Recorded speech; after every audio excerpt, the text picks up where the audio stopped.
හරි. දැන් ඒක උගේ අදහසනේ. දැන් මේ ප්‍රශ්නේ උනේ කාටද? මේ නංගිට. නංගි කියන්නේ මූ කියනවා මාව කණ්ඩායමේ තියාගන්න බෑ කියලා. නංගි කියන්නේ මං කණ්ඩායමේ ඉන්නද එපාද? ඔයාගේ වයිෆ් ඇවිල්ලා මට ආයෙත් එහෙම තර්ජනය කරන්නේ නැත්තම් ඔයා මේකේ ඉන්න එක මට ප්‍රශ්නයක් නෑ. දැන් ඒක ඒ නංගිගේ අදහස. අපි ජනමතය විමසමුකෝ. ඒකනේ වැදගත්. දැන් මම මේ කණ්ඩායමේ ඉන්නවට අකමැති වුන් අත උස්ස බලලා. හොඳට උඩට. හොඳට. දැන් මේ මං කණ්ඩායමේ ඉන්නවට අකමැති නම් කවුරු හරි අත උස්සාලා උඩට. අත උස්සාලා ඉතින්.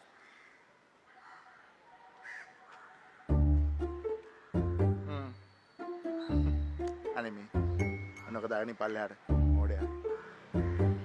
හරි. දැන් ඒක උගේ අදහසනේ. දැන් මේ ප්‍රශ්නේ උනේ කාටද? මේ නංගිට. නංගි කියන්නේ මූ කියනවා මාව කණ්ඩායමේ තියාගන්න බෑ කියලා. නංගි කියන්නේ මං කණ්ඩායමේ ඉන්නද එපාද?